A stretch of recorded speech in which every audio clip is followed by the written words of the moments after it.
कसे आहात तुम्ही सगळे? तुम्ही बोलला नाहीत पण. मगाचपासून आपण प्रेयर वगैरे केली. पण तुम्ही कसे आहात तुम्ही सांगितलं नाही मला आज. हा नवा धडा सुरू करण्यापूर्वी आपण 1-2 मिनिट एकमेकांशी बोललं पाहिजे. आपण एरवी पण थोड्या-थोड्या गप्पा मारत असतो. तर कसे आहात तुम्ही सगळे सांगा जरा मला. जोपर्यंत मी बुक मजेत. मजेत. ठीक आहोत मॅम. ठीक आहात? ओके. गुड. तुमची एक्झामचं वगैरे काही चाललंय का शाळेमध्ये?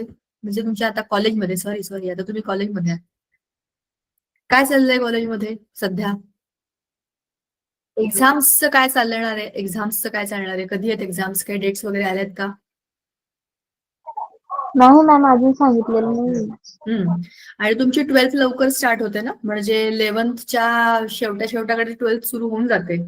तर मला वाटते फेब्रुवारीच्या आसपास वगैरे? हो का?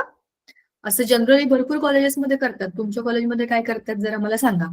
ठीक आहे? म्हणजे आपल्याला अंदाज येईल की 12वीचा अभ्यास पण आपल्याला सुरू करायचा आहे ना. पुढचे धडे फार त्रासदायक नाहीयेत, ते आपले पटापट होऊ शकतात. आपलं एमो थेअरी वगैरे मागच्या वेळेला झाली होती. आपण सगळी डिटेलमध्ये बघितलेलं आहे. हायब्रिडायझेशन म्हणजे काय असतं? मॉलिक्युलर ऑर्बिटल थेअरीमध्ये जरा माईक बंद करा बाळांनो. आपण एमो डायग्राम बघितल्या होत्या. एमो डायग्राम मध्ये बॉन्डिंग आणि अँटी बॉन्डिंग अशा 2 पद्धतीचे कसे काय आपले मॉलिक्युलर ऑर्बिटल्स बनतात ते आपण पाहिलं होतं. मॉलिक्युलर ऑर्बिटल थेअरीचा आणखीन एक महत्वाचा मुद्दा आपण पाहिला होता की याच्यामध्ये ॲटम्स ॲज अ होल धरलेले आहेत आपण. ते एकत्र आले, ते मिक्स झाले असं आपण काही नाही केलं. हा ॲटम तो ॲटम दोघांनी एकमेकांच्या ऑर्बिटल्सना ओव्हरलॅप केलंय. जितका जास्त ओव्हरलॅप तितकी जास्त प्रॉक्झिमिटी की तिथे आपल्याला इलेक्ट्रॉन्स मिळतील. ही जी आपली जुनी कन्सेप्ट आहे तीच आहे याच्यामध्ये. पण त्याच्यामध्ये आपण बॉन्डिंग आणि अँटी बॉन्डिंग ह्या दोन्ही गोष्टी बघितली.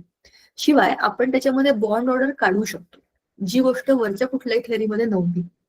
त्याचबरोबर त्याच्यामध्ये आणखीन बॉन्डिंग बद्दलच्या काही कन्सेप्ट आहेत. म्हणजे 2 सिमिलर एनर्जीवालेच काय म्हणतो आपण ऑर्बिटल्स हे एकमेकांना ओव्हरलॅप करू शकतात. जरी दुसऱ्या लोकांनी एकमेकांबरोबर ओव्हरलॅप केला तरी पण तो ओव्हरलॅप हा फ्रुटफुल नसतो. डायरेक्ट एकमेकांच्या ऍक्सिसवर ओव्हरलॅप केला असेल तर तो सिग्मा बॉन्ड बनवतो, which is a stronger bond. पण लॅटरल ओव्हरलॅप असेल, वरती वरती खाली खाली, म्हणजे सेंटरच्या वरती वरती आणि खाली खाली असे जर ओव्हरलॅप केले असतील तर ते होतात लॅटरल ओव्हरलॅप. त्याच्यामुळे पाय बॉन्ड बनतात. सो ह्याच्यामध्ये आपल्याला 2 वेगवेगळ्या प्रकारचे बॉन्ड पण मिळेल, सिग्मा, पाय. त्याची बॉन्डची स्ट्रेंथ कोणाची जास्त आहे तर सिग्माची जास्त आहे. आपण त्याच्यानंतर त्याचा एक क्रम पण बघितला, सिग्मा आणि सिग्मा स्टार अँटी बॉन्डिंग, पाय आणि पाय स्टार सिमिलरली. पाय एक्स आणि पाय वाय ह्या खाली 2 होत्या बघा, आणि पाय झेड जो होता तो सिग्मा बॉन्ड सारखा स्ट्रॉंग बॉन्ड असतो, कारण तो एस बॉन्ड बरोबर झेड हा एकाच डिरेक्शन मध्ये असल्यामुळे चांगला ओव्हरलॅप करतो. एक्स आणि वाय वरती खाली असतात तर ते एस बरोबर ओव्हरलॅप करत नाही. हे सगळं आपण त्या एमो थेअरीमध्ये बघितलं होतं. मागच्या वेळेला आपण डायपोल मुवमेंट बद्दल बोललो होतो. डायपोल या शब्दाचा अर्थच आहे की डाय 2 पोल, 2 परस्पर भिन्न पोल आहेत. जरी पेअरिंग केलं असलं तरी पण कुठल्या तरी एका डॉमिनेटिंग ॲटमकडे इलेक्ट्रॉन्स शिफ्ट होतात. ज्याची इलेक्ट्रोनिगेटिव्हिटी जास्त that will try to attract the electron pair towards itself.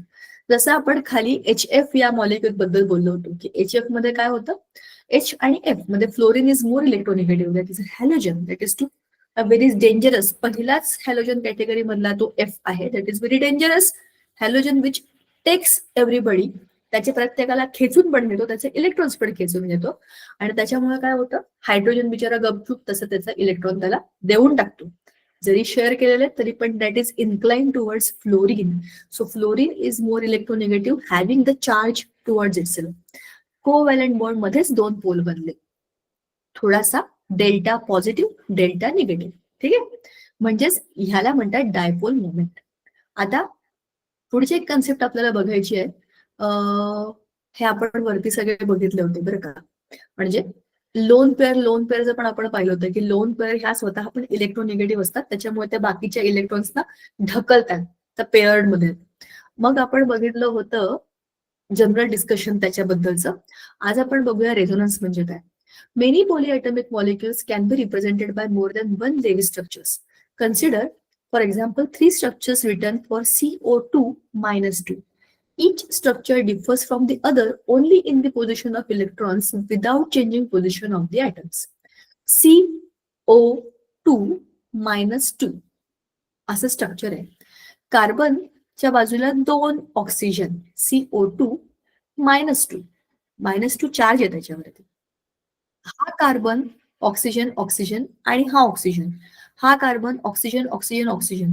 याच्यामध्ये काय झालंय बघा, एक ऑक्सिजन पेयर्ड वाला, हा डबल बॉन्ड वरती, इकडे डबल बॉन्ड खाली शिफ्ट झालाय, हा इकडे शिफ्ट झालाय. फक्त स्ट्रक्चरल डिफरन्स आहे त्याच्यामध्ये. ठीक आहे, only there is a structural difference. CO2 हा मॉलिक्यूल बघा, आणि त्याचा डबल बॉन्ड हा COO जो असतो की नाही, COO आणि हा O हा त्याचा वेगळा बॉन्डेड एक ऍटम आहे त्याच्याबरोबर. सो हे structure C double bond OO आपल्याला 10वीला होते फंक्शनल ग्रुप्स, बरोबर. त्या फंक्शनल ग्रुपमध्ये पण अशी एक रचना होती, C डबल बॉन्ड O आणि इकडे OH. अशा पद्धतीच्या रचनेमध्ये हे असे स्ट्रक्चर्स आपल्याला बघायला मिळतात. सो इकडे बघा किंवा इकडे बघा, डबल बॉन्ड जी आलेली आहे, कार्बन ऑक्सिजनचा डबल बॉन्ड वरती, मग डावीकडे मग उजवीकडे, या आहेत स्ट्रक्चरल पोझिशन मधल्या changes. None of these individual structures is adequate to explain the properties. The actual structure of CO3-2 is a combination of 3 Lewis structures and it is called as resonance hybrid. इथं ना printing mistake आहे. This is not CO2-2, this is CO3-2. Okay, खाली त्यांनी ते correct केलेलं आहे. CO3 दिसतातच आपल्याला. Why it can be CO2-2? It will be only CO3-2 only. याच्या आणि याच्यावरती मायनस चार्ज आहे, म्हणजे -2 ऑलरेडी आहे, पण हे CO3 आहे, इथे तुम्ही करेक्शन करून घ्या. रेझोनन्स हायब्रिड जे काही स्ट्रक्चरल प्रॉपर्टीज हा CO3-2 मॉलिक्यूल दाखवतो, तो ह्या कुठल्या तरी एका स्ट्रक्चरला दाखवणं शक्य नाही. तसं बघितलं ना तर हे तीनही स्ट्रक्चर सारखेच. डबल बॉन्ड वर ठेवला काय, इकडे ठेवला काय, तिकडे ठेवला काय, फक्त लिहिण्यातला फरक आहे. पण त्याच्या सगळ्या प्रॉपर्टीज तुम्हाला एक्सप्लेन करायच्या असतील की हे असं का करतोय हा मॉलिक्यूल, तर त्याच्याकरता एक स्ट्रक्चर काढून चालणार नाही. तो डबल बॉन्ड कधी डावीकडे तर कधी उजवीकडे शिफ्ट झालाय हे आपल्याला अज्युम करावं लागेल. म्हणूनच त्याला आपण म्हणतो रेझोनन्स हायब्रिड. ह्या तिघांपैकी कुठल्या तरी त्या फॉर्म मध्ये तो असतो जेव्हा तो एखादी विशिष्ट प्रॉपर्टी दाखवतो. So CO3-2 is a resonance hybrid of 3 different structures असं आपल्याला म्हणता येतं. ठीक आहे. So resonance signifies that there is more than one possible way in which the electrons can be assigned in the Lewis structure. बरोबर ना, electrons इकडे असू शकतात, तिकडे किंवा तिकडे.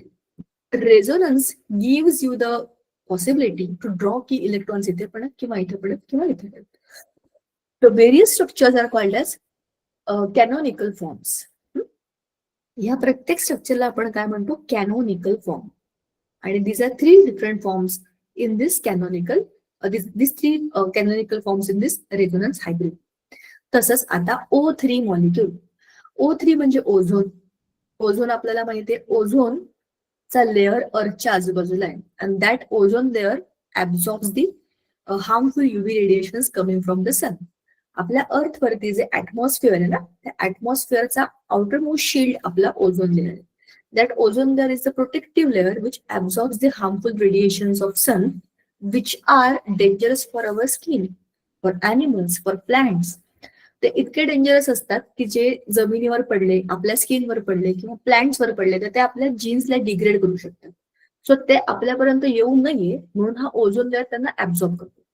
तर हा ओझोन म्हणजे काय, O2 मॉलिक्यूल आपल्याला माहितीये. O2 is oxygen that we breathe in, बरोबर. तर तो ऑक्सिजन आपल्याला माहितीये O2. त्या O2 चा एक मोठा भाऊ आहे O3. तर त्याचं स्ट्रक्चर कसं असेल, O2 आपल्याला माहितीये एक ऑक्सिजन दुसरा ऑक्सिजन दोन्ही एकमेकांबरोबर बॉन्डिंग करतात आणि त्याचा डबल बॉन्ड असतो ते आपल्याला माहिती. पण आता O3 मध्ये काय होईल, that is the resonance hybrid. त्याचं एक स्ट्रक्चर नाही सांगू शकत. कसं, ऑक्सिजन ऑक्सिजन आणि तिसरा ऑक्सिजन, 2 ऑक्सिजन मध्ये डबल बॉन्ड आणि तिसऱ्याचा ह्याच्याबरोबर सिंगल बॉन्ड. आता हे कसं होणार आहे, एक पॉझिटिव्ह एक निगेटिव्ह होणारच आहे. O3 येते, ऑक्सिजन ऑक्सिजन डबल बॉन्ड एकमेकांबरोबर स्टेबल असतात. त्याच्याबरोबर तिसरा बॉन्ड झाला म्हणजे काय झालं, हा आता पॉझिटिव्ह झाला आणि एक निगेटिव्ह झाला. तिसरा ऑक्सिजन त्याच ऑक्सिजनच्या मॉलिक्यूल मध्ये घुसलाय, त्या दोघांमध्ये तिसरा ऍड झालाय. तर या दोघांपैकी एकाला काहीतरी ऍडजस्टमेंट करून त्याला घ्यावं लागेल, बरोबर. सिमिलरली या बाजूला जरी तो गेला तर इथला डबल बॉन्ड इकडे शिफ्ट होईल. O2 मॉलिक्यूल मध्ये डबल बॉन्ड आहे, तो डबल बॉन्ड कुठेही जाणार नाही. पण ज्या ऑक्सिजनला तिसरा ऑक्सिजन चिटकणार आहे तो ऑक्सिजन स्वतःवरती थोडासा पॉझिटिव्ह चार्ज आणेल आणि स्वतःचे इलेक्ट्रॉन तिसऱ्या ऑक्सिजनला देऊन टाकेल, जेणेकरून तिसरा नवा आलेला जो पाहुणा आहे थोडा निगेटिव्ह होईल, हा पॉझिटिव्ह होईल आणि त्यांचं एकमेकांशी काय बरं म्हणता येईल स्टेबल असं अट्रॅक्टिव्ह इलेक्ट्रो पॉझिटिव्ह निगेटिव्ह, बरोबर ना. असे दोन चार्जेस अपोजिट असल्यावरती काय होतं, इलेक्ट्रोस्टॅटिक फोर्स ऑफ अट्रॅक्शन त्यांचं बॉन्डिंग होतं, बरोबर. अशा प्रकारचं बॉन्डिंग त्याच्यामध्ये आपोआप होईल. आता आपण जेव्हा याचं रेझोनन्स हायब्रिड काढतो तेव्हा आपण काय काढतो, ऑक्सिजन ऑक्सिजन ऑक्सिजन, आणि ही डॉटेड लाईन काय आहे, याचा अर्थ असा आहे की हा डबल बॉन्ड एकदा इकडे असेल किंवा तिकडे असेल. It is so simple to draw. Resonance hybrid कसा असतो कळला, 3 ऑक्सिजन आहेत, एकमेकांबरोबर सिंगल बॉन्ड तर आहेतच, पण डबल बॉन्ड एक तर तिकडे येईल किंवा तिकडे येईल. जिकडे डबल बॉन्ड येईल त्याच्या दुसऱ्या बाजूला पॉझिटिव्ह निगेटिव्ह आपोआप बदलतील. बघा ना, डबल बॉन्ड इकडे आहे की नाही, याच्या दुसऱ्या बाजूला पॉझिटिव्ह निगेटिव्ह आले. डबल बॉन्ड आता इकडे आहे, ह्याच्या दुसऱ्या बाजूला पॉझिटिव्ह निगेटिव्ह असे चार्जेस डेव्हलप झाले. So structure 1 and 2 are the canonical forms while the structure 3 is the resonance hybrid. बरोबर. आपण सांगतो ना की अशी रचना किंवा तशी रचना, ह्या दोघांपैकी काहीतरी त्याचा आपण कॉमन काढतो, त्याला म्हणतात resonance hybrid. So we have seen that many polyatomic ions and molecules can be represented by different canonical forms and each form has a different energy. ठीक है? Energy from the resonating forms is different from the most stable structure. Resonance hybrid, the difference in energy of the stable contributing structure and the resonating forms is usually defined as the resonance energy. त्या resonance फॉर्मची, त्या हायब्रिडची जी काही energy आहे त्याच्या स्टेबिलिटीची, त्याला आपण resonance energy असं म्हणतो. त्याला स्टेबल बनवण्याकरता एक तर तुम्ही असं स्ट्रक्चर बघा किंवा तसं बघा किंवा कुठलंही कॉमन जे आपण वरती काढलं होतं तसं बघा, that will lead to the stability of that particular structure, त्याला म्हणतात रेझोनन्स एनर्जी, बरोबर. Energy of the resonance hybrid structure is less than the energy of any single canonical form. हायब्रिडची तुम्ही एनर्जी टोटल जेव्हा बघाल ती एका फॉर्म पेक्षा तर कमीच असेल. कमी आहे म्हणून स्टेबल आहे, जास्त एनर्जी असेल तर तो अनस्टेबल असतो. इमॅजिन करा, तुम्ही तुमचे नॉर्मल बसला आहात, तुमची नॉर्मल एनर्जी आहे, तुमची जी एनर्जी आहे ती कमी एनर्जी आहे. जर तुम्हाला तुमच्या आवडीचं गाणं लागलं किंवा रस्त्यावर मिरवणूक चालली आहे, लग्नाची वरात चालली आहे, असं काहीतरी एकदम चांगलं असं ढिंच्याक म्युझिक लागलं, तुम्ही पण एक्साइट होता की नाही बसले बसले. तुमची एनर्जी हाय होते आणि बसल्या बसल्या आपले हात चालायला लागतात, पाय वाजायला लागतात, डोकं हलायला लागतं. आपली एनर्जी वाढते जेव्हा आपण अनस्टेबल होतो. So it clearly indicates that whenever there is stability the energy is less. When you are unstable your energy is हाय.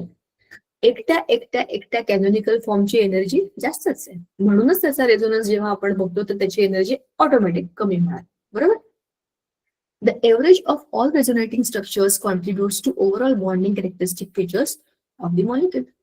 म्हणजेच काय, the average of all the resonating structure, प्रत्येकाच्या स्ट्रक्चरची जी काही एनर्जी आहे त्याचा एव्हरेज काढायचा आपल्याला. That will be the contributing energy, त्या प्रत्येक ह्याची जी काही मॉलिक्युलची energy, that will be the characteristic feature of that particular structure. Ozone can be represented by 2 canonical forms, जे आपण वर बघितले 1 आणि 2. 3 is the resonance hybrid and the energy of 3 is less than that of 1 and 2. जे आपण वरती already बोलतोय, दोनही मुद्दे तेच परत आलेले आहेत इकडे. ठीक आहे. नाव या thank you. The lesson is over and let us go to the new lesson. आपण मागे बोललो होतो आपण रेडॉक्स रिएक्शनचा लेसन नंतर करणार आहे. रेडॉक्स रिएक्शन्स परत केमिकल रिएक्शन्स आहेत. सो हा लेसन आपण नंतर करू जेव्हा आपल्या आयुष्यामध्ये जरा चांगला चेंज येईल. मॉडर्न पिरियॉडिक टेबल हा इंटरेस्टिंग लेसन आहे, सोपा लेसन आहे, थेअरी आहे सगळी, त्याच्यामध्ये असं काही एवढं असं कॉम्प्लिकेटेड काही नाहीये. आपण मागच्या वर्षी 10वीला असताना आपल्याला रेडॉक्स रिएक्शनचा एक भाग होता. थोडक्यात तुम्हाला मी रेडॉक्स रिएक्शन बद्दल सांगते, आपण स्किप नाही करत आहे, आपण हे नंतर करणार आहे. रेडॉक्स रिएक्शनचा अर्थ आहे रिडक्शन आणि oxidation together. There are types of chemical reaction. ऐका, पहिली आहे ऍडिशन रिएक्शन. ऍडिशन मध्ये काय होतं, एखाद्या मॉलिक्युल मध्ये दुसरा मॉलिक्युल ऍड होतो आणि एक मोठा मॉलिक्युल बनतो. ठीक आहे. दुसरी असते डिकम्पोजिशन रिएक्शन.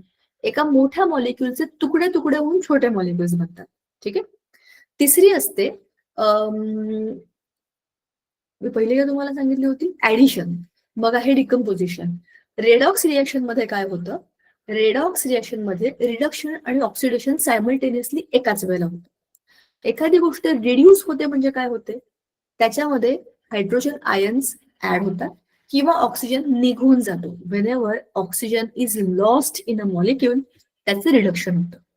मग ऑक्सिडेशन म्हणजे काय, एक्झॅक्टली उलट. As the name suggest, oxidation म्हणजे ऑक्सिजनची एंट्री. ऑक्सिजन एंटर झाला म्हणजे ऑक्सिडेशन झालं, ठीक आहे. किंवा हायड्रोजन काढून टाकला तरी पण काय होतं, ऑक्सिडेशन. हायड्रोजन आणि ऑक्सिजन हे याच्यामध्ये अपोजिट प्लेयर्स. जर हायड्रोजन जिंकला तर ऑक्सिजन हरणार. ऑक्सिजन हरला म्हणजे काय झालं, डिऑक्सिडेशन म्हणजेच रिडक्शन. पण जर ऑक्सिजन जिंकला आणि हायड्रोजन हरला म्हणजे आपोआप त्या गेम मधनं कोण आउट झाला, हायड्रोजन आउट झाला. आणि कोण जिंकला, ऑक्सिजन. जर ऑक्सिजनची एंट्री झाली मॉलिक्युलमध्ये तर तो ऑक्सिडाईज झाला, बरोबर. आणि जर इलेक्ट्रॉन्स काढले, आता इलेक्ट्रॉन्स काढणं इलेक्ट्रॉन्स टाकणं ह्याच्यावरती सुद्धा ऑक्सिडेशन आणि रिडक्शन सांगता येतं. तर ते आपण डिटेलमध्ये बघू जेव्हा आपण लेसन बघू. थोडक्यात तुम्हाला रेडॉक्स रिएक्शन काय असते मी आता सांगितली. But now we will go to modern periodic table. Now see, in 10th standard, we already have understood what was the modern periodic table. We already have learned the history of the periodic table. It started with the Daubernier's triad. The Daubernierre was the first person who tried to do some kind of, work with available elements and to make them in a classified way. एखाद्या गोष्टीचं आपल्याकडे खूप सामान असेल तर त्याची रचना केल्याशिवाय आपल्याला आपल्या काही गोष्टी समजत नाही. I give you the best example of your cupboard. जरा तुम्ही स्वतःच्या कबर्डकडे बघ, तुमचे कपडे कपाटामध्ये, कपड्यांच्या कपाटामध्ये जरा एकदा बघा आणि ते सगळं सामान खाली ओता आणि मग बघा ते खाली कसं दिसतं सगळं. काय वाटतंय तुम्हाला, काय होईल? सगळ्याच्या सगळं तुम्ही बोचकं खाली टाकलं कपाटातलं, सगळे कपडे एकत्र करायचे, सगळ्या कपड्यांमध्ये काय होईल सांगा बरं जरा मला. पसारा होईल. करेक्ट. मग किती बरं आहे ना. पण पसारा झाला म्हणजे एकाच ठिकाणी सगळं पडलंय, कशात नाही काही आपल्याला काढून घेता येतं. कशाला आपण एवढं असं कप्पे बिप्पे करून ठेवतो, काय फायदा आहे त्याचा?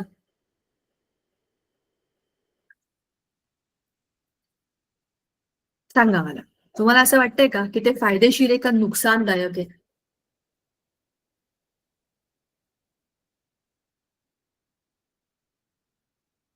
प्रश्न कळला. कपड्यांच्या घड्या बिड्या घालून कपाटात ठेवण्यापेक्षा मला तर असं वाटतं मस्त कोंबलेलेच बरे असतात. काय आहे? खाली टाकायचा तो बॉल, त्यातनं जे हवं ते काढायचं, परत करून टाकायचं. सोपं काम आहे का नाही? तुम्हाला काय वाटतं? लवकर का सापडत नाही असा पसारा जर केला तर तिथं कप्पे कप्प्यांमध्ये बरोबर सापडतं. म्हणजे असं तुला म्हणायचंय की ते नीट ठेवलं जागच्या जागी की आपल्याला सामान लवकर सापडतं. बरं, हा. ओके.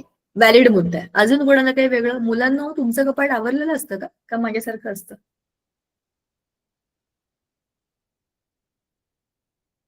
आवरलेलं असतं मॅडम.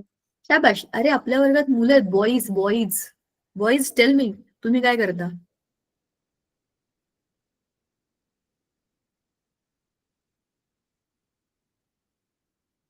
आपल्या वर्गातली मुलं फार लाजाळू आहेत. कोण कोण आहेत बघू ती लाजाळूची झाडं? कोण आहेत रे? प्रथमेश तर मला माहिती आहे, बाकी कुठे गेले सगळे? हु आर दे अदर्स? अक्षय बोरसे, आलोक. अरे बाबांनो, तुम्ही तुमच्याच नावाने जॉईन झालाय ना? अरे प्रद्युम्न, तू आहेस का? प्रशांत आणि सत्यजित, एवढी मुलं आहेत, boys. I am talking to you. तुम्ही मला सांगा, तुम्ही तुमचं कपाट कसं ठेवता? खरं सांगा. मी पण काही परफेक्ट नाहीये सामान सामान एकदम लावून ठेवण्याच्या बाबतीत. पटपट बोला. तुम्ही उत्तर दिल्याशिवाय मी पुढे जाणार नाहीये. मुलींचं उत्तर मला आलं, त्या व्यवस्थित ठेवतात त्यांनी सांगितलं. आपण खरं बोलायचं.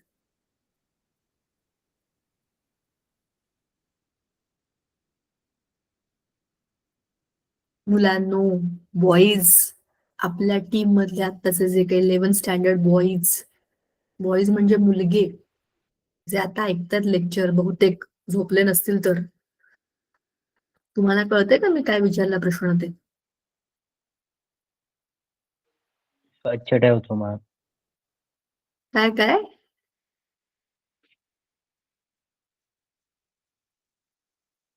उत्तरातून प्रश्न निर्माण होईल असं उत्तर दिलंय. प्रश्न कळलाय का? उत्तर काय दिलं ते मला नाही कळलं, कारण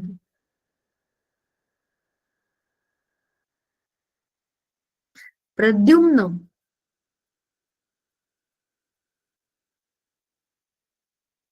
सत्यजित. आलोक या नावाने कोण जॉईन झालंय? आलोक.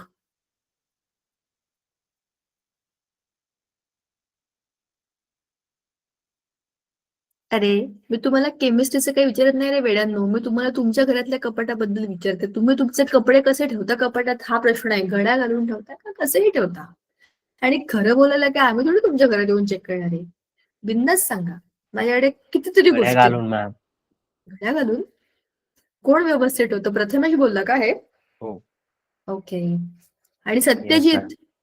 शाबाश.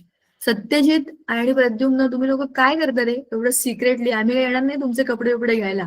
सांगा बिंदास्त. आमच्याकडे ऑलरेडी एवढे ढिगभर कपडे आहेत, ते आम्हाला बघायला वेळ नाही. सांगा पटकन. प्रश्न खूप सोपा आहे. एकदाच कपाटातलं सामान खाली टाकलं की आपल्याला काही म्हणू शकतं. घड्या बिड्या घालून ठेवायची गरज काय? एक उत्तर आलं की ते नीट लवकर सापडत नाही. प्रथमेश म्हणाला की मी माझं कपाट आवरून ठेवतो. हे तुम्ही तुमच्या वया पुस्तकांच्या बाबतीत केलं, कशा तरी काही कुठे ठेवून दिलं, काय फरक पडतो? कधी काही लागतं आपल्याला, का पडतंस? कुठे जाणार आहे? असा विचार केला तर आपल्या सगळ्या वस्तू या एकमेकांमध्ये गुंतलेल्या आणि गोंधळलेल्या असतात.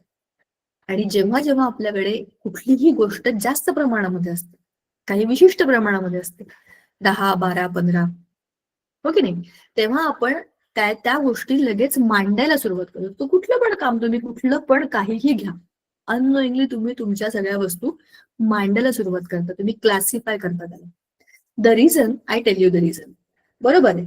कपाट जितकं व्यवस्थित सिस्टमॅटिक ठेवलं असेल, कमी जागेमध्ये जास्त वस्तू मावतात. सगळ्यात पहिला मुद्दा हा. असाच्या असा बॉल करून ठेवा आणि दरवाजावर तो आपल्याच अंगावर कधी उडी मारतो.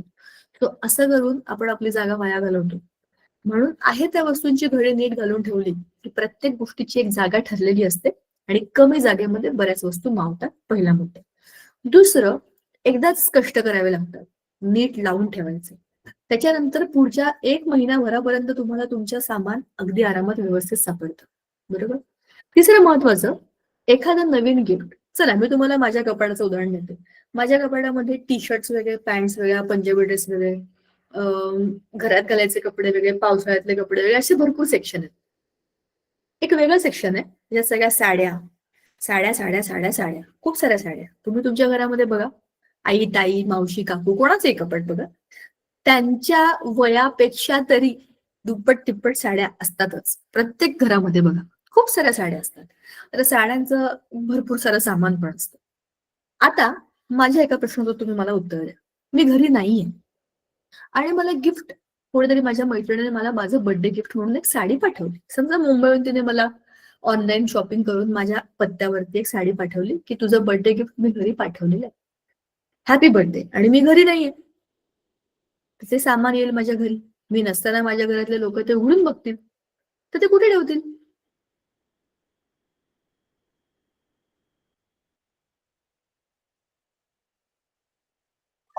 कपाटात ठेवतील. कपाटात तर खूप सारे सेक्शन आहेत ना, टी शर्ट, पॅन्ट, बिंट, सगळं काय काय ठेवलंय. ते कुठे ठेवतील? साडी आणली असेल तर, अचानक साडी आली, त्यांना काय माहिती? टेबलवर साईडवर ठेवतील. ज्या बाजूला साड्यांचं सेक्शन, टेबलवर. नाही नाही, पण साड्यांचं सेक्शनच आहे ना ऑलरेडी कपाटात, तिथेच ठेवतील ना. टेबलवर ठेवतील माझ्या भीतीमुळे, ऑब्व्हियसली काही आगाऊपणा करणार नाहीत. पण जर विचार केला कपाटात ठेवून देऊया, तर कुठे ठेवतील? जिथे त्या सारख्या गोष्टी आहेत तिथेच बरोबर ठेवतील. सिंपल आहे की नाही? तुमच्या कपाटामध्ये वह्या पुस्तक आहेत, एखादी नवीन वही आणि तुम्ही ऑटोमॅटिक वह्यांच्या सेक्शनमध्ये ठेवता. बरोबर. ह्याचा अर्थ असा आहे की तुम्ही नवीन गोष्टीची जागा तिथे करून ठेवलेली आहे. ह्याला म्हणतात प्रिडिक्शन. तुम्हाला तर ह्या सगळ्या गोष्टी कोरिलेट होतात का बघा. सगळ्यात पहिल्यांदा जेवढे केवढे सगळे एलिमेंट्स कळले होते, एक 30-35 एलिमेंट सुरुवातीला कळले होते 18व्या शतकाच्या सुरुवातीला. तेव्हा त्या डॉबेरने त्याच्या 3 गटामध्ये मांडणी केली. पहिल्या आणि तिसऱ्याचा जो काही ऍटॉमिक मास होता त्याचा एव्हरेज मधला एवढा होता. बरोबर. असा त्याचा प्लॅन होता की सगळ्यांना increasing order of their atomic mass लावायचं आणि मग त्याच्यामधल्या काही प्रॉपर्टीज चेक करायच्या. हा सगळ्यात पहिला प्रयोग केला डॉबेरने. तो चुकला का? नाही. सायन्समध्ये कोणाचाही कुठलाही प्रयोग कधीही चुकत नाही. That is the step of experimenting. ती पहिली स्टेप होती. जेव्हा लोकांच्या डोक्यामध्ये विचार सुरू होतो की आता आपल्याला एलिमेंट समजत आहेत कोणते कोणते, तर त्यांचा अभ्यास करूया आणि त्याची मांडणी करूया म्हणून त्याने केलेला तो प्रयत्न होता. बरोबर. तो पहिला प्रयत्न होता. त्याच्यामधनं हे समजलं की काही काही एलिमेंट्सच्या बाबतीमध्ये ह्या तिघांची त्रिकूट काम करते, पण काही बाबतीत नाही करत आहे. मग काय करायचं? दुसरा विचार आला, न्यूलँड्स ऑक्टेट. न्यूलँडच्या अष्टकांचा नियम आठवत आहे? 10वीला झालंय. त्याच्यामध्ये सा रे ग म प ध नि सा अशा क्रमाने सा आणि सा माहिती आहेत ना तुम्हाला? म्युझिक मधली सरगम कशी आहे? सा रे ग म प ध नि सा. जो खालचा सा आहे त्याचा शेवट वरचा सा आहे. सा ने सुरुवात, सा ने शेवट, आणि हाच सा परत रिपीट होतो पहिल्याच्या खाली. म्हणजे पहिल्या एलिमेंटच्या खाली जो 8वा एलिमेंट येणार आहे तो पहिल्यासारखा असेल, दुसऱ्याच्या खाली 9वा, तिसऱ्याच्या खाली 10वा, अशी रचना केली त्याने. आणि त्याला हे समजलं की काही काही गोष्टींमध्ये हे फॉलो होतंय आणि काही काही ठिकाणी हे जरा गणलंय. असं का होतं? काही काही मेटल्स नॉन मेटल्स मध्ये आले, काही काही नॉन मेटल्स हॅलोजन्स मध्ये गेले, उलट सुलट झालं. एका एका गटात 2-2 टाकले, गडबड झाली. पण त्याने प्रयत्न केला 8च्या गटात लावायचा. निसर्गामध्ये 8 ही खूप मोठी इम्पॉर्टंट व्हॅल्यू समजली जायची. त्याचाच विचार करून त्याने 8 स्वरांचे त्याला लावलं आणि मग आला आपला हिरो. त्याच्यानंतर ज्याने सगळ्यात मोठं काम केलं तो होता आपला मेंडेलिव. मेंडेलिवची स्टोरी माहितीये का तुम्हाला, की त्याने पिरियोडिक टेबल कसं बनवलं? मी 10वीत असताना ऐकली असेल कधीतरी ती स्टोरी. ऐकली आहे का? नाही मॅम.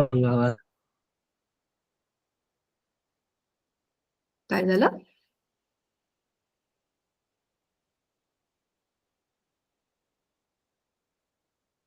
ऐकली आहे का नाही? हो का नाही?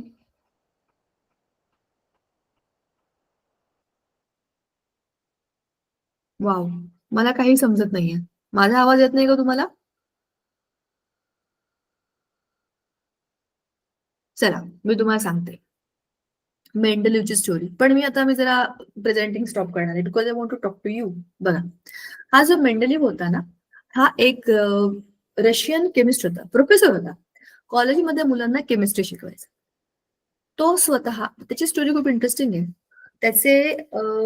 त्याची खूप मोठी फॅमिली होती. म्हणजे तो त्याच्या फॅमिलीतला 12वा 13वा 14वा असा काहीतरी मुलगा होता, सगळ्यात छोटा होता. आणि त्यांची आईकडची फॅमिली खूप श्रीमंत होती. त्याचे बाबा जे होते ते स्कूल टीचर होते, म्हणजे मॅथ्स आणि फिजिक्स त्यांचे विषय होते. आणि त्याची आई पण खूप हुशार होती, पण नंतर काही बाबांच्या तब्येतीच्या तक्रारीमुळे त्यांचं जे काही काम होतं ते करणं बंद झालं. आणि मग घर सांभाळण्याकरता त्याची जी आई होती त्यांची, तिथे जिकडे ते राहत होते तिथे एक काचेच्या वस्तू बनवण्याची एक कंपनी होती, प्लॅन्ट होता. तर तिने तो प्लॅन्ट परत सुरू केला. कोणी? ह्या मेंडेलिवच्या आईने. आणि हा लहानपणापासून त्या कंपनीमध्ये जायचा आणि बघायचा काच कशी बनते, काय काय प्रोसेसेस असतात. आणि त्याच्या आईला तेव्हा समजलं की हा मुलगा हुशार आहे, ह्याला काहीतरी समजतंय, ह्याला काहीतरी करून बघायचंय. मग त्याच्या आईने त्याला एका लांबच्या शहरामध्ये शाळेमध्ये पाठवलं. त्याने तिथे अभ्यास केला, तिथे तो कॉलेजमध्ये शिकला आणि नंतर तो त्याच कॉलेजमध्ये केमिस्ट्रीचा प्रोफेसर म्हणून जॉईन झाला. पण he was not just a professor, he was a researcher. तो ज्या ज्या गोष्टींचे प्रयोग लॅबमध्ये करत होता त्या वस्तूंचे त्याने स्वतःकडे पण नोट्स ठेवल्या होत्या. सेकंडली, त्यावेळेला ऑर्गॅनिक केमिस्ट्रीचं खूप मोठं नाव होतं. Organic chemistry of carbon, you know that. तुम्हाला ऑलरेडी ऑर्गॅनिक केमिस्ट्रीची सुरुवात झालेली आहे 10वीत असताना. आता तो तुमच्या पुस्तकामध्ये पण आपल्या खूप सारे केमिस्ट्रीचे, ऑर्गॅनिक केमिस्ट्रीचे लेसन्स आपल्याला नंतर येणार आहेत. त्याच्यामध्ये सगळे कार्बन केमिस्ट्री, फंक्शनल ग्रुप काय, हे काय, ते काय, ह्याच्याकरता रेफरन्स बुक्स होते. पण इनऑर्गॅनिक केमिस्ट्री करता असं कुठलं बुक नव्हतं. मग त्याने विचार केला की आपणच असं आपल्या स्टडीचं एक बुक पब्लिश करावं का. त्याने सगळे एक्सपेरिमेंट जे जे केले होते लॅबमध्ये ऍज अ टीचर, त्या सगळ्याचा त्याचा जो काही अभ्यास होता की हा एलिमेंट असा रिॲक्ट करतो, हा एलिमेंट असा रिॲक्ट करतो, हा सगळा स्टडी त्याने त्याचा मांडला, एका सिस्टमॅटिक मेथडने मांडला आणि एक रेफरन्स बुक म्हणून दिलं. Moreover that he was very much interested to play the cards. म्हणजे आपण पत्त्यांचा, तुम्हाला माहिती आहे का पत्त्यांचे गेम असतात असे वेगवेगळे. त्याच्यामध्ये एक गेम असतो त्याचे राजा राजा राजा लावायचं, मग त्याच्या खाली 7 पत्ते लावायचे, 7 पत्ते लावायचे, मग 6 पत्ते लावायचे, असे वेगवेगळे गेम असतात.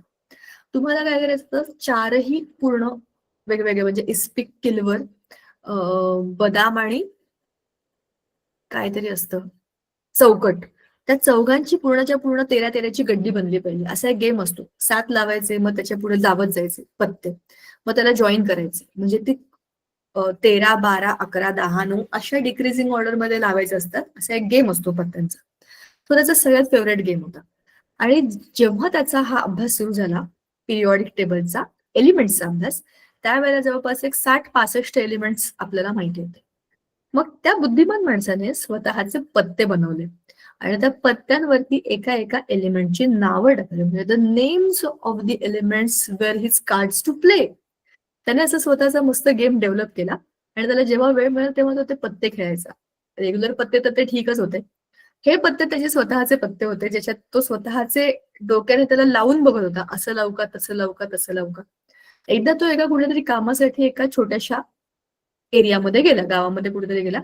त्याला रेल्वेने जायचं होतं दुसऱ्या दिवशी सकाळी त्याचं काम झाल्यावरती, आणि ती रेल्वे येईपर्यंत तो त्याचा तिथे रूम मध्ये बसून ना त्याचा तो पत्त्यांचा गेम खेळत होता.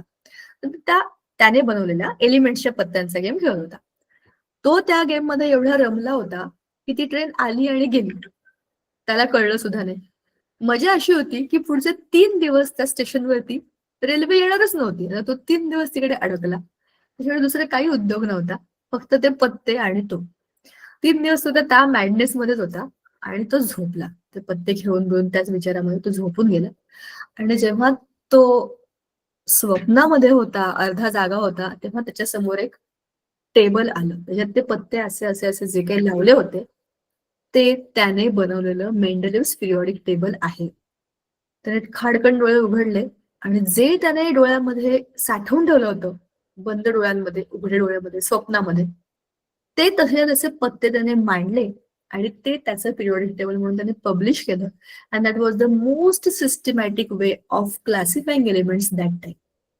तर त्या पद्धतीने त्याला स्वतःला समजलं की त्याने केलेला अभ्यास, त्याच्या पिरियॉडिक टेबलमध्ये फॅन्टॅस्टिक गोष्टी काय काय होत्या तुम्हाला ऑलरेडी माहिती आहे. त्याने ऑक्साईड आणि हायड्राईड आधीच प्रिडिक्ट केले होते. 3 न सापडलेले एलिमेंट्स इथे बसतील, इथे बसतील, इथे बसतील आधीच सांगून टाकले होते. चुकीचे जे काही त्यांचे ऍटॉमिक वेट्स होते ते पण प्रिपेअर केले होते. पण त्याच्या सगळ्यामध्ये एक गडबड झाली. ह्या सगळ्या लोकांनी, म्हणजे डोबेरनायर म्हणा किंवा न्यूलँड म्हणा किंवा आपला मेंडलिव्ह म्हणा, everybody had taken atomic mass as the prime important characteristic of elements to classify. मग नंतर पुढचा विचार जो आला ते सगळं 18th सेंचुरीच्या एंड मध्ये झालं. Next was the modern periodic table which thinks that not the atomic mass but the atomic number of the element is the basic fundamental property. आता हे कसं आहे बघा, आपल्या वर्गामध्ये 50 मुलं आहेत. समजून घ्या दोनही कन्सेप्ट मधला फरक काय. आपल्या वर्गामध्ये 50 मुलं आहेत. मला 50 मुलांना एका रांगेत उभं करायचंय. मी त्यांना त्यांच्या वजनाप्रमाणे उभं करेन. हा पहिला विचार. वजनाप्रमाणे उभं केलं तर एकाच वजनाची 2 मुलं असू शकतात, किंवा ह्याचं वजन त्याचं वजन राऊंड ऑफ करून जवळपास सारखं येऊ शकतं.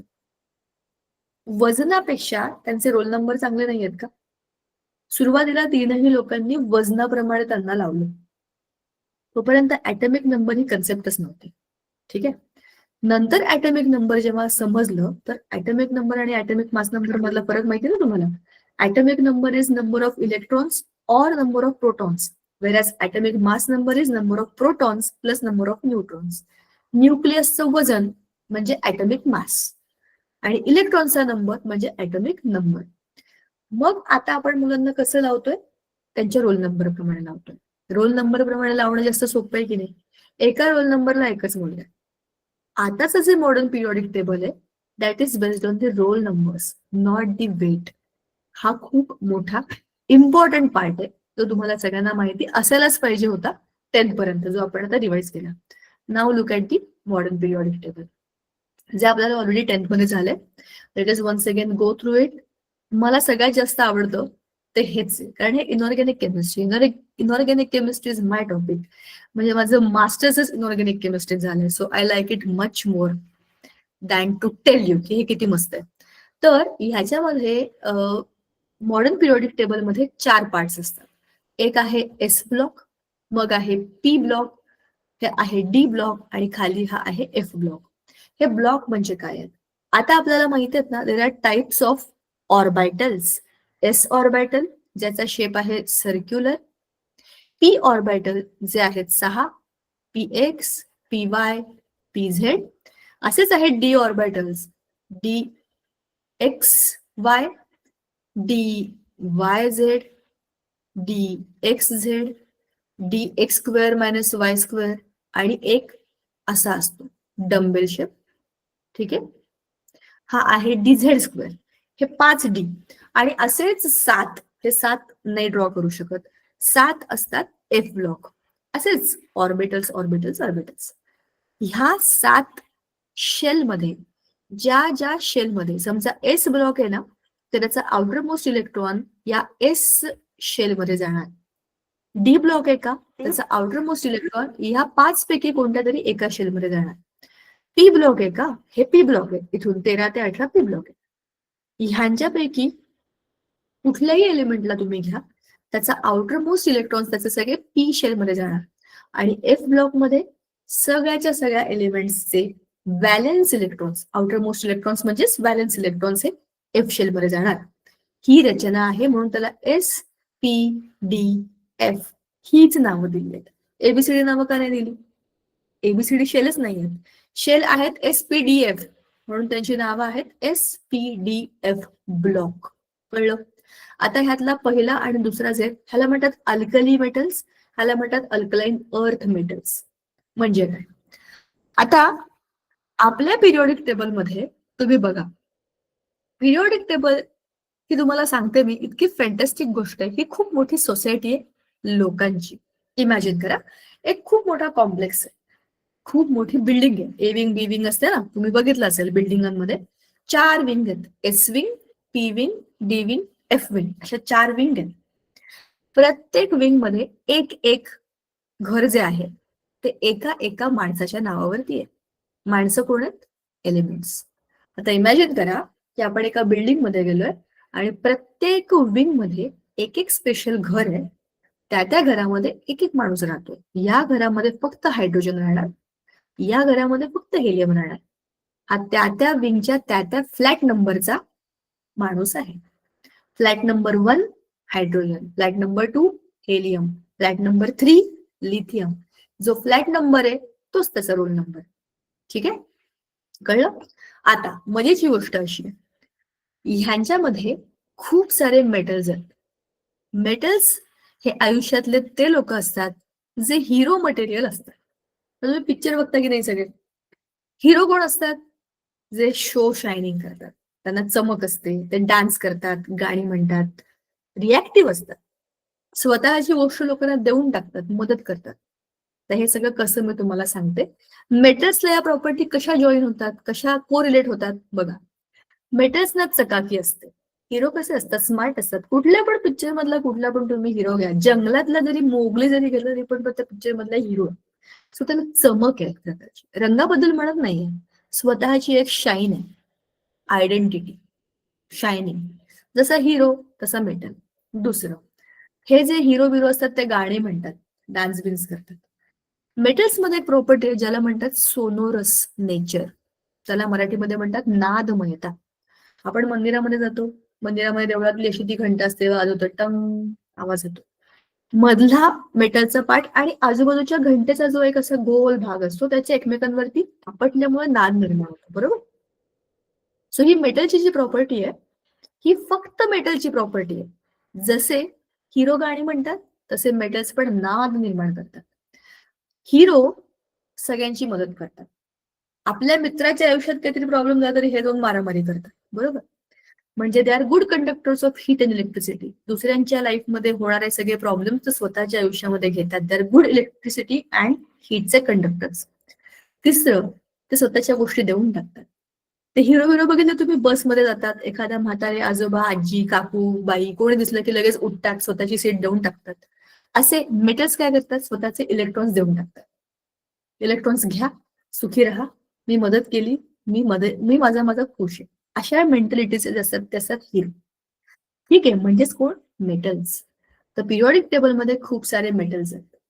आणखी आहेत त्याच्यामध्ये नॉन मेटल्स. जसे आपल्या पिक्चरमध्ये हिरो असतात तसेच पिक्चरमध्ये विलन असतात. विलन एक्झॅक्टली उलटे असतात. हिरो देतात, विलन खेचून घेतात. सगळे नॉन मेटल्स इलेक्ट्रोनिगेटिव्ह असतात, मोस्टली सगळे. तर ते इलेक्ट्रॉन स्वतःकडे खेचून घेतात कमी जास्त प्रमाणामध्ये, पण इलेक्ट्रॉन खेचून घेणं ही त्यांची टेंडन्सी आहे, देणं यांची टेंडन्सी आहे. हे सुंदर असतात, देतात, चमकतात. तसे आपले सिल्वर, गोल्ड, बिल्ड सगळे मेटल्सच आहेत. पण नॉन मेटल्स सगळे काळे बावळे असतात. त्यांना असं काही शेप नाही, क्रिस्टल नाही, काही नाही, असे पडलेले असतात. पण ते सगळे असे विचित्र कामं करणारे असतात, बरोबर. त्याच्यामध्ये पण काही लोक खूप चांगले आहेत, ते आपण नंतर बघू. पण असे सगळे विपरीत कॅरेक्टर्स ज्याचे असतात ते असतात नॉन मेटल्स. आणि ते काय नादमयता वगैरे त्यांच्यामध्ये नाही, bad conductors of heater electricity असतात. आणि या दोघांच्या आदले मधले कधी हिरो कधी विलन असे जे असतात ते असतात मेटलॉइड्स. ते 7 आहेत. इकडे एक स्पेशल कॅटेगरी आहे, जगातल्या सगळ्या श्रीमंत लोक, 18 ग्रुप. आणि खाली एक स्पेशल कॅटेगरी आहे, all radioactive elements, kind of ऍक्टिनाइड्स त्याच्यामध्ये असतात. आणि वरती लॅन्थनाइड्स, ही लालू सिरीज आणि ही ऍक्टिनाइड सिरीज. हे सगळं काय आहे सगळं बघायचंय. आणि हाच तर सगळा ह्या धड्यातला कोड आहे, मॉडर्न पिरियॉडिक टेबल. पुढच्या वेळेला बघूया. इंटरेस्टिंग आहे, सोपं आहे. Thank God, I am feeling so good की आपण आज काहीतरी वेगळ्या विषयावर बोललो. पुढच्या वेळेला आपण हा लेसन कंटिन्यू करूया. काही शंका असेल तर नक्की विचारा. थांबूया का आज आपण? Bye bye. Bye ma'am, good night. Good night. Bye ma'am.